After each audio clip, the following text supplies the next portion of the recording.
Oui, moi, tout le monde qui a le président Félix Tshisekedi, le président Kagame va signer un contrat. Point de vue, à propos d'un contrat, il va signer le contrat bilatéral. Point de vue, il y a un contrat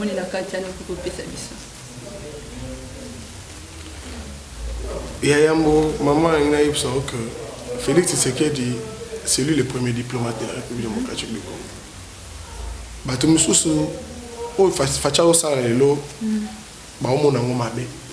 Mais il y a des colo. Avec information, il y a du coup, ce qui le lot, Félix Tshisekedi a sangani na Rwanda, les hommes abétés. Parce que Banda Kala, Banda Ibandele ya Mbokili, Rwanda na Congo, Batikala Ozalaka et Lokomoko. Donc, ce qui le lot, Massas na Est, Pe aux âmes, il y a Bande Konangai, Baokufana Est, Toza, Mutema Mokonabino. Donc, pas si au bino bozanango, bisope, ngufu moja, Tozanango. Mais, so moni mutu moko boye bolo bakaka atumisaka biso de mutu ana nga fona komise moninga nango. Je félicite le président de la République.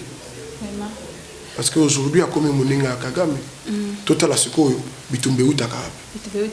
Moi, je ne sais pas avec ces contrats bilatéraux, le gouvernement congolais na Rwanda, le gouvernement rwandais est signé.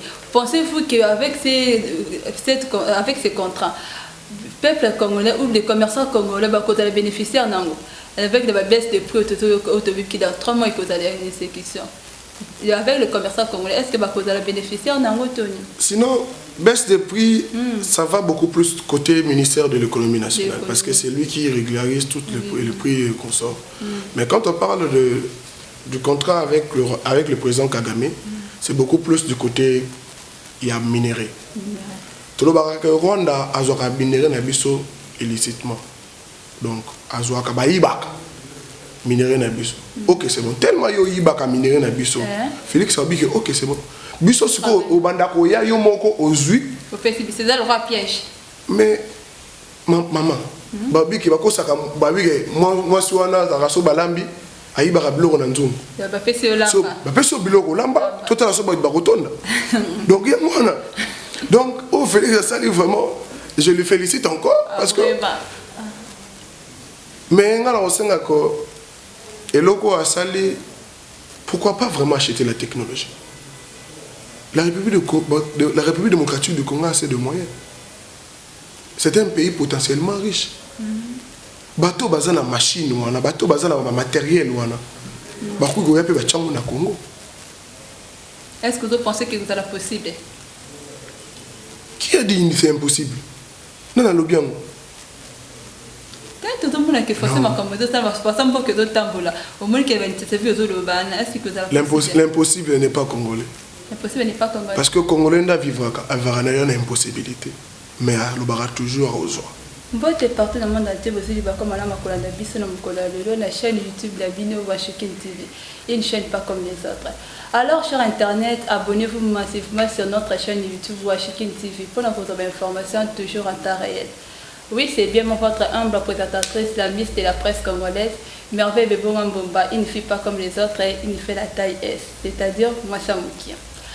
Fidèles téléspectateurs, abonnez-vous massivement au sein de la Binoka pendant que vous êtes abonnés massivement à la chaîne YouTube de la Bino Washington TV pour nous avoir informations toujours en temps réel. Oui, je ne suis pas seule, je suis pas seule dans les bébés moko ya mtambo na mboka. Oh, wapa ko le VFC di Kambeta Limboka. Mbote mona mboka. Te maman mo pande sango. Santé madame. Na ngolo nzambe toloba nyoso okende bien. Voilà. Mon mboka ko se présenter na ba fidèles téléspectateurs bodo toloba yebana ni yozali. Nga komona ngai monsieur Bonaventure Mwenelwata. OK. Oui, nazali moko ya bateau bateau kumba jeunesse et République démocratique du Congo dans le cadre idéologique. Dans le cadre idéologique. Oui, mais c'est bon, tu es lobby. Mais c'est bon, tout le monde, quelqu'un peut quand même que tambola na caméra comme on a ma cam, tout le monde qui commande la commune ya Massina. Le lien quand il va jeune vous qui initiative ya ko bondisa commune et d'aller nous expliquer biso les canisa na et uti bino wapi. Sinon eza les kambo ya kovanda na bakolo bakolo na bavillage bayebi ke na ntango na bango bayaki na baforce mpe baparent na bango bandeki kopesa bango bamoyen po bakoka kobongisa bisika bavandi yango biso baoyo toyei kati ya jeunesse toza na makasi nyonso tu nzambe apambolaki biso akutanisi biso na bato basungaki biso en fait que tokoka koréaliser oyo esalamaki déjà wana donc tobi esuki kaka wana te tokotravaille tant que jeune tokotravaille toujours na bampaka bakopesa biso baidéologie baide na bango ya malamu tokoka kotyango na nzela na bosenga ya population. Oui, mon amboka, tout le monde qui n'a qu'à te affiche, na misala bokoma ki ngufu moja. Kuiko expliquer na ba fidèle téléspectateur bazo na debisa na mkola lelo, c'est quoi ngufu moja? Merci beaucoup mon pandisa mon amutuna na yo. Et ça très intéressant par rapport à ngufu moja. En fait, ngufu moja et sa structure aussi basée beaucoup plus na moralité. Parce que des gens en République démocratique du Congo parlent de la moralité mais la moralité, les aninités. Donc, il y a un biso jeunesse, il y a la République démocratique du Congo, il y a des camarades, il y a des bandeko, tout ça, tout créer une structure intelligente. Pour y nguvu moja to bengi nguvu moja eza momoko na Swahili. Et là ici makasi moko. Makasi moko. Mwana mboka to bila kati maloba teto comme que et structure bosali et ça pour viser le intérêt la binoto ya population kinoise. Sinon biso toza na kati ya population to kolobate ke ezo ko engager kaka bango biso te. Te poto yebi ke bato musu ba bosali loko moko na kombo ya mboka. OK bango bato ba bénéficiaire na donc ba sala pour l'intérêt na bango ba tie population ka pour couvrir bango. Toza na kati ya population na lobby. Donc comme toza na kati ya population, ceux qui tonga tout ça eloko na pour intérêt na biso, nenga na pesa ngo par exemple Fondation Bonaventure Ibega Bolambo par exemple. Mais aussi longtemps que nabi est à la makasi moko. Na boyeza na lingala parce que il faut tout sa nature na biso, culture na biso faut yebana. Swahili, le Swahili est une langue internationale donc nguvu moja Tobino, toi tirer na nongo kuna mpanzi ngam tobi misango ya biso moko parce que quand on parle de nguvu moja, les gens directement vont voir l'Afrique, vont voir la République démocratique du Congo, vont voir le Nord. Donc c'est un peu ça. Oui, monsieur Bona. Na komona makamna sa bozo sala. En faisant tout ça, objectif la bino ezani na kosala nguvu moja. Quels sont les objectifs au besoin viser à atteindre na kosala activité na? Sinon, biso ba tozu moi chance ya koleka na ba économique ya nchiki. Ba otang sa biso ndenge nini ko gérer. Donc to sala musala ya kati nguvu moja non pas pour na 20 mais lobby to gérer mboka na ba oyo bazana pour ça ya kosala musala. Ezate kaka ko to sala politique ya papa te na ya mama te. Na mama te. To yena kati nguvu moja structure moko intelligente, c'est une assez belle premièrement. Et ça ce sont sans but lucratif uniquement pour développer la communauté et la République démocratique du Congo parce que le développement premièrement il faut que tu en aies une base. La base. Et qui m'a dit donc le long Congo si longtemps que tu considérer base té développement aux alades. Donc bisongu vous moja toye banana ba oyase pour tout matana bango ndila moko elongo liko. Donc c'est un peu ça. Oui, mon amboka, nguvu moja eza initiative vraiment bien structure moko bien eza appréciable. Si connecte ko meka pe ko yeba structure ana et ça ndika na commune ya Masina te boto tambola ba commune nyonso. Sinon soki botali logo ya nguvu moja ba dessiner RDC. Donc ezaka kana kati Masina te. Naza natif à Masina oui. Natif Masina ya on préfère ba la commune na. Mais baobi musapi e bandaka no sika yozali. Esika yozali faut makamba bien zala. Époque na ngo l'école. Donc to bani non place biso zoza, le milieu qu'on maîtrise mieux et à la fin to kokoma tina bamboka nyonso mais nguvu moja pour l'instant eza déjà na province ya Nord Kivu. Eza la province ya Sud Kivu. Kala mingi te to kota na Maniema. Kala mingi te to ke na Équateur. To koma Congo central ainsi de suite. Vraiment, cher internet, pendant que tu as la carte, tu as la caméra, tu as les caméras qui cherchent ça. Pendant que vous regardez vos boss, vous s'abonner beaucoup plus à la chaîne YouTube Nabino Washikin TV. Dans le bien, Washikin TV. Donc vous s'abonner, vous avez la carte passante et vous allez s'abonner. Oui, moi, Namboka, tout le monde me sent de salama, tout le monde qui a mis ce comment la chaîne va se travailler d'une commune à une autre, tout le monde qui est banda qui n'a commune à Massina, le but tout le monde est comme la commune à Banda, il y a l'emba et limité. Moi, Namboka, dès que vous savez, message ni le lancer dans le gouvernement congolais, au bateau de l'Angonga, oyo, message ni au est principal que vous lancez, bah, pour la message, on a réussi à Bampakananga, et ça que, bah, autant bazalaki mikie. Bakolo na bango bampaka na batango na bango basongaki bango bapesaki bango ba bourse bakendaki mikila poto po batanga po ba servir mboka ya mabe o biso tozomona jeunesse bampaka wana basundoli biso mais soko tali bayi politique ya lelo ba occuper mingi jeunesse te bazo utiliser jeunesse juste pour une épreuve de force onga benga ngo de fois obengi jeune opesi apo la kisi ba opesi polo la kisi ba continue que talanga inaza na base mais tandis que na base te biso ba o musala to sali on a remis rien aux jeunes to pesi jeunes l'autre côté mais la motivation motiver ba to conscientiser ba jeunes to la kisi bango que soki yo bongi cité mutoya ko bongiselo azati donc il faut biso moko to bongisa po muto azoya ko tala ona ndaka eloko na ndaka na yo ezaka salité muto utili bananda ko kota ndako bongiselo ndako non.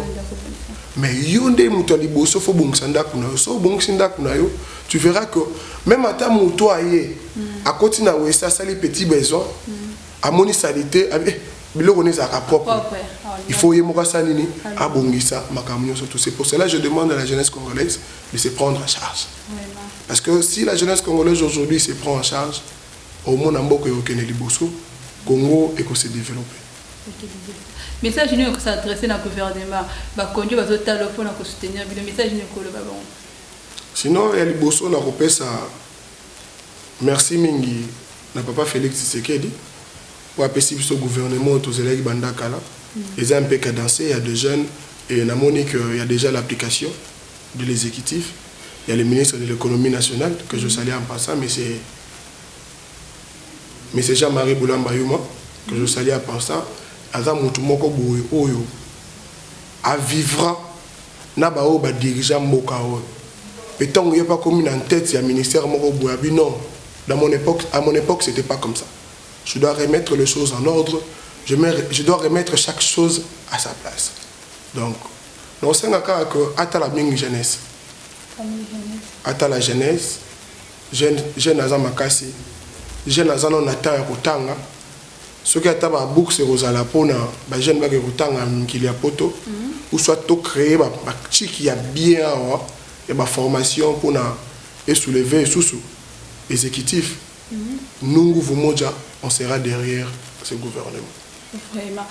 Alors, cher internet, nous vous avons dit que c'est bon, le message ni à lancer dans le gouvernement congolais, nous avons dit que nous avons comme il peut soutenir vos côtés, moyen de volonté pour nous saler qui n'est pas. Mais c'est bon, nous sait dans le bino karaké, pour tout le monde raming na Congo, tout bouger le comment ensemble. Et comme qu'il y a un moment où il y a un loni bilanga, biso ensemble. Et comme on a récolté fruits et comme il y a un droit. Bah autre monde qui passe mi va tirer ces machines va tirer ce monde alors mais c'est bon la jeep là changer vice veste à couleur ou tu pas couleur au machine va se fraquer et comme on pense il y a trop ça la bino que le jour peut initiative extraction la vie et comata OK le gouvernement ko chef sur le boko njamba swingi kombo ça la teke comme mayo likolo ba chaîne c'est pas ba kambe de créer mboka mingi ya wana te maman on est assez mieux to yebi histoire en mboka to ça le roi ba société ça va me société donc to yebi histoire même à aux yeux le budget peut retomber dans la base donc tout ça tu as une histoire en boka tu as pour ça aussi ma base na biso na maboko donc si on a somme mutuka c'est que ta faut ba misu sur la base na capacité autant na vélo misu base na capacité autant na moto mais ce qui est plus important ce n'est pas le matériel ce qui est plus important en République démocratique du Congo c'est la morale. La morale. C'est pour cela que j'exhorte beaucoup plus au Mouto Bachena en coordination, en changement de mentalité. À beaucoup plus qu'au Simba Bajen. ba jeune baza makasi on a de fois na balabala la régularisation ya ba mituka eza bien mais il y a trop de vieux ba vieux ba koli azo ba jeune ba bi boulot eza te na Congo a créer ba jeune en emploi ba pesa ba mata sentiment ya ko sala et au sala bango bien pe ba rozongo mo na kulune oza susté qui mouille bien oza susté médiatisme oza susté parce que Congo eza monene Congo eza vraiment merci beaucoup mon amboka to côté la chose to comme la sommet ceux qui m'a kamolobi que ça les la moté et archive est allé to ko zongi c'est l'émission le to mon amboka na mboka le mutalo ba ki de kam une fois qu'a réalisé en moté to zongi c'est les cas ba image le to ko zongi c'est là alors cher internet dans senga vidéo vous santé vous s'abonner toujours na Washington TV pour y monter dans la pour on peut t'aviser information toujours en temps réel oui mon amboka to me un peu ko simba likambo etali actualité amboka oui mon amboka to mon qui a le président Félix Tshisekedi na le président Kagame va signer un contrat point de vue na yo nini à propos de contrat va qu'il signer le contrat bilatéral point de vue ni ko moni na kati na ko pesa biso ya yambo maman ina yipsa que Félix Tshisekedi c'est lui le premier diplomate de la République démocratique du Congo bato mususu o facha o sala lelo ba o mona ngo mabe mais ça peut passer il y a zali kolo azok information ya mboka nyonso du coup ce qui le lo Félix Tshisekedi asangani na Rwanda eza mabete parce que banda kala banda ibandele ya mbokili Rwanda na Congo batikala ozala kala eloko moko donc ce qui le lo masasi na este pe ozam ya bande kona ngai ba okufana este toza mutema moko na bino donc pasi o bino boza nango biso pe nguvu moja toza nango mais so moni mutu moko boye boloba kaka atungisaka biso de mutu ana nga fona komise moninga nango je félicite le président de la République parce qu'aujourd'hui, à comme mon à Kagame, tout à la secours, bitumbe utaka. Moi, je veux que me capte comme tout le monde. Avec ces contrats bilatéraux, le gouvernement congolais na Rwanda, le gouvernement rwandais est signé. Pensez-vous qu'avec ces contrats, le peuple congolais ou les commerçants congolais vont être bénéficiaires avec la baisse des prix automobiles qui dans 3 mois ils causent une exécution? Avec le commerçant congolais, est-ce que vous allez bénéficier en Angotonie? Sinon, baisse de prix, ça va beaucoup plus côté ministère de l'économie nationale, parce que c'est lui qui régularise tout le prix qu'on sort. Mais quand on parle du contrat avec le président Kagame, c'est beaucoup plus du côté il y a minéré. Tout le Rwanda a minéré nabiso illicitement.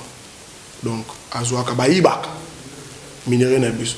Ok, c'est bon. Tellement yo yibaka minéré nabiso. Félix a dit que ok, c'est bon. Biso siko au bandako ya yo moko ozui. C'est ça le roi piège.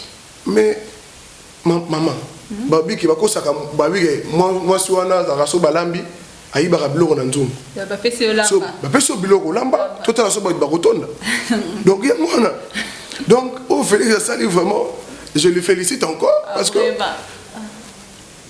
mais ngala osenga ko eloko asali pourquoi pas vraiment acheter la technologie. La République démocratique du Congo a assez de moyens.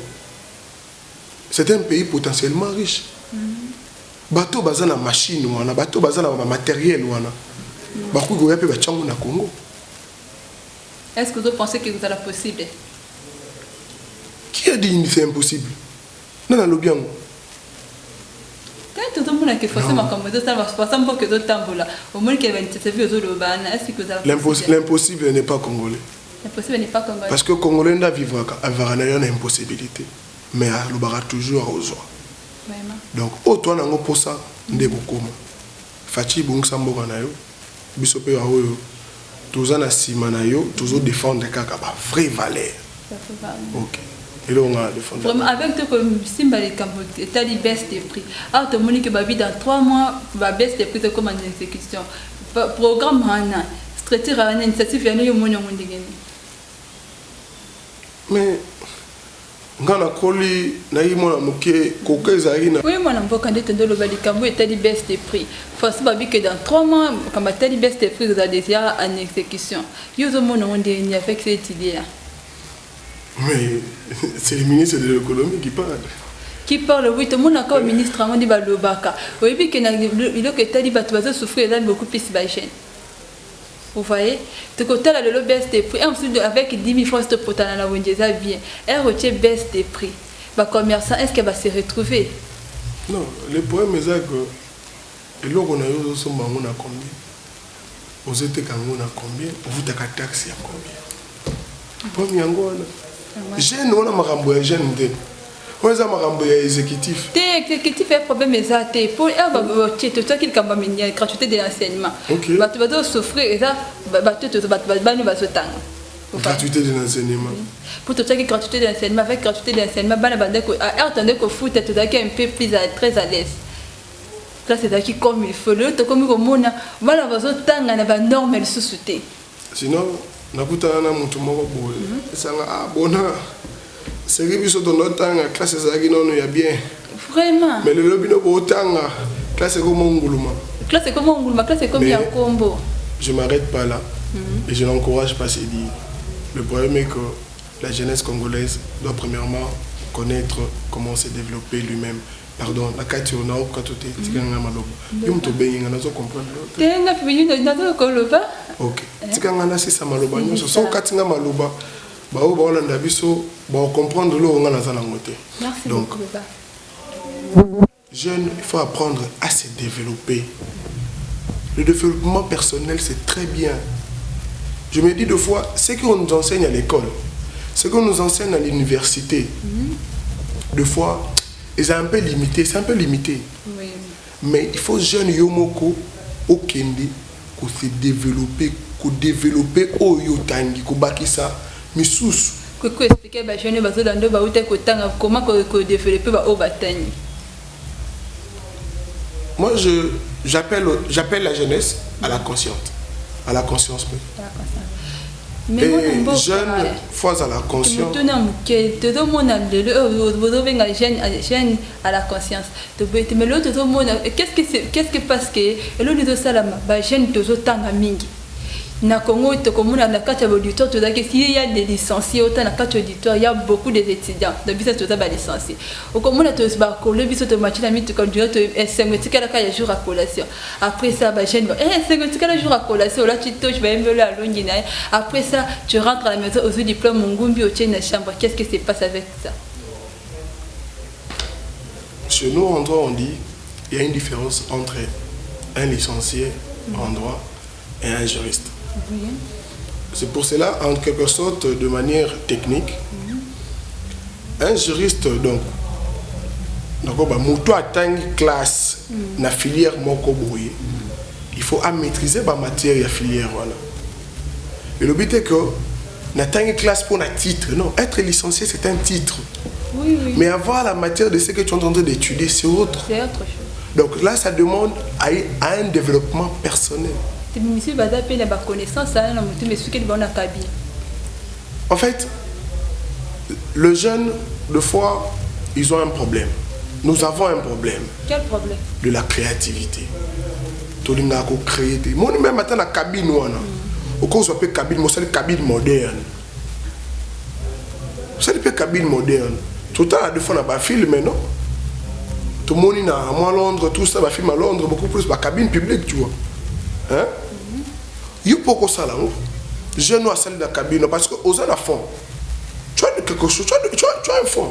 Oui. Vu que tu as de fond. Dans le cas de la créativité, nous avons dit que les jeunes faut dans l'esprit à créer. Ils ont pensé que va créer quelque chose avec les moyens.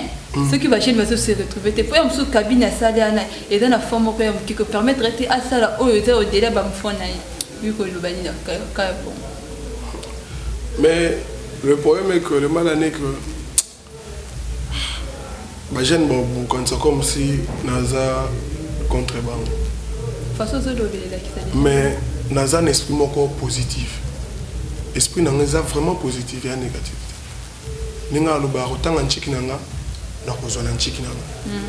Parce que premièrement, ni compter les écoles, je ni compter côté école nanga une chic nanga classe nanga nazana ba bilo nanga miki na créa donc nazana bilo mo oui et loko no kaka Natalia ngo na innover loko mo ya muki et produire quelque chose vous voyez. Donc ce que je demande à la jeunesse congolaise batikala la cité dans un pays, dans plusieurs pays, aux États-Unis, ce sont des privés. En Espagne, ce sont plus des privés. Pourquoi pas à Bissot de Zelaga à l'État? T'es jeune, t'es à l'État et sous t'es. Tobunda. Yos, beaucoup de chaînes d'abinoté. Chaîne de ça qui toque on a mon. Oui, oui. Là, toi bien. Mais est-ce que l'État m'a créé les binômes? Binôme au bout. Bovandi, sali conception, Bolugi au sali tintani, motivation, tout ça. Le jour où vous créez chez Nabino. En plus, invité peu je vous encourage. Et encourageons aussi les autres dans la cabine on a manqué.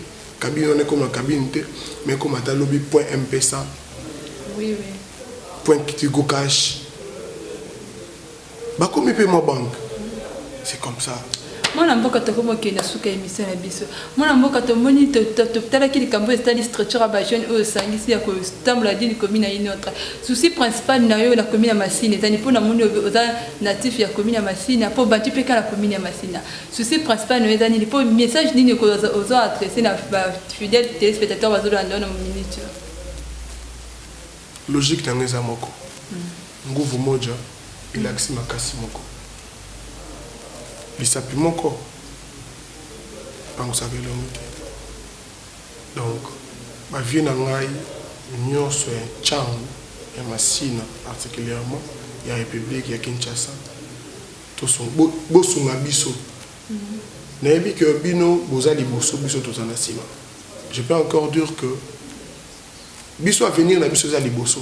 Oui mon amboka to moni a ozo le bila biso li kambo etali ngufu moja to meka pe ko le bila kambo etali ngufu moja to moni to landelo bien au lobby aux natifs ya commune ya Masina ko banda structure bandi initiative ya to bandi opeka na commune ya Masina souci principal na eux ezani ni pona commune ya Masina pe ya misusu message ni ko le global na ba fano bazolanda yo ba fidèle téléspectateur bazolanda ngonga o message ni ozo pesa bango souci principal na ngeza kaka Masina te souci na ngeza kaka Masina te na lingi Masina nde sala exemple na ba commune mususu ba commune mususu pesa commune natif nao eza commune natif na nga oui mais ça peut commune on a maîtrisé bien Masina toza commune moya munene on peut dire que après le Maluku la commune de Maluku la commune de Masina c'est la commune riche. Comment? Parce que tout ça n'est pas on a une très grande étendue. Il y a colonne à Biloko. Espace un peu chinois. Et dans la paix exploité. Et ça, mon aîné au Sakanate. Il suffit que l'État chamis sur ma casse. On peut recruter des jeunes qu'on appelle abusivement qu'on appelle des colonnes.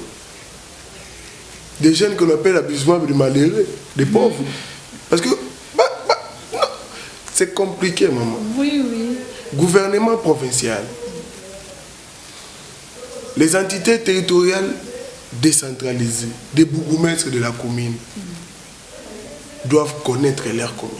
Vous n'êtes pas de bourgmestres, vous n'êtes pas les exécutifs, vous représentez les exécutifs provinciaux dans vos communes et vous ne doivent pas être seulement dans vos bureaux. Descendez sur terrain, soyez proches de vos populations et vous-même vous allez voir que comment ou soit de la manière dont votre commune va se développer.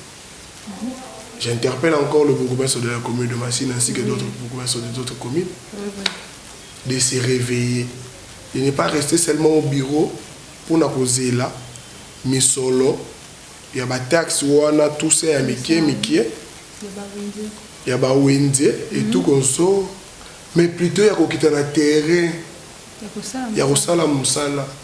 Qui ne m'a pas tout. Et ça, quand tu as un balabala. Baba, quand tu as fait la maison communale. Voilà. Mais qui ne m'a pas tout ça, qui est la voisin, voisin kengela yo pour ça que les voisins te voisins au boire à salité bon peut te rosa la route donc j'interpelle encore le bourgmestre ou soit l'exécutif de commune va reprendre en charge commune à Bam. Moi, je suis un message ni aux autres, il est spectateur aux autres, autour de la chaîne au balandier n'a bonga. Message ni aux autres, pour conscientiser. Je me dis, le jeune, nous avons cette soif de diriger. Mais de fois, on se pose des questions, comment? Voici votre structure qui est purement intelligente, dénommée Nguvu Moja. Nous vous recevons et on va s'engager, on va travailler ensemble et on va réussir ensemble. Chez nous, la réussite, elle est certaine. Oui, merci beaucoup. Alors, cher Internet, fidèles téléspectateurs, vous avez constaté que nous sommes à la fin de notre émission. Nous sommes à la fin de notre émission. Oh, ouais, tu es venu à mon amboka. Ou pas, il va pas le bien sur ma campagne d'imboka. Mon amboka n'a profité n'a battu. Mais mon amboka, tu es qu'une style que le style que base que ben à la chaîne n'a créé un esprit à créativité. Mon amboka, qu'on peut se la chaîne, basé dans un numéro de téléphone pour adresse et siège. Vous voyez pas, il va pas la chaîne au Yosangi si la chaîne va travailler. Sinon, tous les gens qui ont commis dans la machine, dans la République démocratique du Congo. Na machine à Petro Congo, avenue Kikwiti, numéro 16. Donc, tous wana sokoye, toyambayo. Pour nous faciliter, bateau, nous avons le téléphone. On a bien sur le téléphone, bien sur le numéro 081 39 777 62. Donc, on va aller banda au commis plus 243 081 39 777 62. Donc, ce qu'on a besoin d'un numéro, on a besoin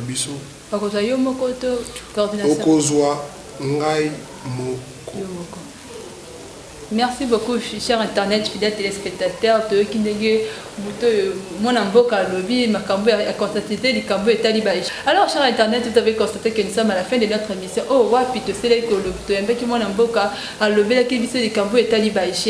Structure il y a nguvu moja. Pas il va puis constater les chaînes qui bise l'union surtout si qu'elle peut gagner mboka misali ça te mboka toujours souffrir, chaîne toujours souffrir. Mon akabili na yo. Non, c'est là qui reste vers nous dans un esprit de créativité. Je dis un grand merci à mon caméraman Bobo Yenga Mobala Mouinde. Donc, ça va s'agiter Mobala Mouinde. Il avait acquis à le premier Mobala Mouinde. Je dis encore un grand merci à mon réalisateur Dali Pengue de Mobala Logique.